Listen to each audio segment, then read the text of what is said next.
எல்லோருக்கும் வணக்கம். Welcome to SK cine update. இந்த பதிவில் நம்ம என்ன பார்க்க போறோம் அப்படின்னு பாத்தீங்கன்னா, டைரக்டர் லோகேஷ் கனகராஜ் இயக்கத்துல நம்ம சூப்பர் ஸ்டார் ரஜினிகாந்த் அவர்கள் நடிக்க போற தலைவர் 171 இந்த படத்துக்குமே வேர்ல்டு வைடு ஒரு பயங்கரமான எக்ஸ்பெக்டேஷன் இருக்கு. ஏப்ரல் 22 இந்த படத்துடைய டைட்டில் டீசர் நம்மளுக்கு காத்துக்கிட்டு இருக்கு. அதாவது விக்ரம் லியோ படத்துக்கு வெளிவந்த மாதிரியே இந்த படத்துக்கும் ஒரு டைட்டில் டீசர், ஒரு பயங்கரமான சம்பவத்தோட இந்த படத்துடைய ஒர்க் ஸ்டார்ட் பண்ண போறாங்க.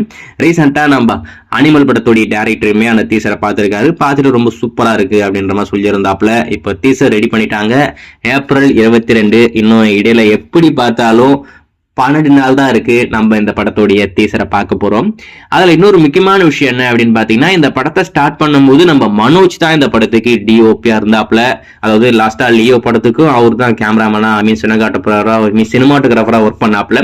அதே மாதிரி அதே டீம் தான் இந்த படத்துலயும் ஒர்க் பண்ண போகுது அப்படின்ற மாதிரி சொன்னாங்க. ஆனா சன் பிக்சர்ஸ் தரப்புல மனோஜ் வேண்டாம் அப்படின்ற மாதிரி சொல்லியிருப்பாங்க போல. ஏன்னா ஏற்கனவே சன் பிக்சர்ஸ் பீஸ்ட் படம் பண்ணாங்க. பீஸ்ட் படத்துக்குமே நம்ம மனோஜ் தான் டிஓபியா ஒர்க் பண்ணியிருக்காரு. அப்பவே அவர் வந்து பட்ஜெட் ரொம்ப இழுத்து வித்துட்டாரு, ரொம்பவே அதிகப்படுத்திட்டாரு அப்படின்னு சொல்லிட்டு லோகேஷ் கனகராஜ் கிட்ட இவர் வேண்டாம், இவர் தூக்கிடுங்க அப்படின்ற மாதிரி சொல்லியிருப்பாங்க போல. ஆனா ஏற்கனவே இந்த படத்துக்காக நிறைய பிளான் பண்ணியிருக்காங்க. நம்ம லோகேஷ் கனகராஜ் ஏற்கனவே சொல்லியிருக்காப்புல, இந்த படத்தை நாங்க ஐமேக்ஸ்ல ஷூட் பண்ண போறோம் அப்படின்ற மாதிரி.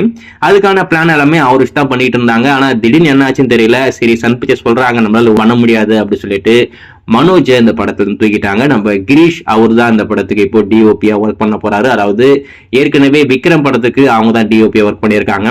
அவங்களும் இந்த படத்துல நம்ம லோகேஷ் கொண்டு வந்திருக்காரு. கண்டிப்பா அவங்களுடைய ஒர்க்குமே நல்லா இருக்கும். ஆனா அவங்க எப்படி எந்த மாதிரி ஹேண்டில் பண்ண போறாங்கன்னு தெரியல. மேபி அந்த ஐமேக்ஸ் பிளானையே டிராப் பண்றதுக்கு நிறைய வாய்ப்பு இருக்கு. ஏன்னா ஐமேக்ஸ்ல ஷூட் பண்றது அந்த அளவுக்கு சாத்தியமே இல்லை, அந்த அளவுக்கு சாதாரணம் கிடையாது. அந்த கேமரா வந்து அமெரிக்கால இருந்து வந்தாகணும். அதுல குறிப்பா அந்த கேமரா கூட டெக்னீஷியனே கிட்டத்தட்ட ஒரு 20 பேர் வருவாங்க.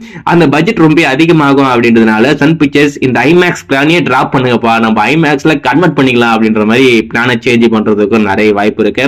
அது குறிப்பா நீங்க ஐமேக்ஸ் கேமரால டிஜிட்டலாம் உங்களால ஷூட்டே பண்ண முடியாது. அது பிலிம் ரோல்ல தான் ஷூட் ஆகும்.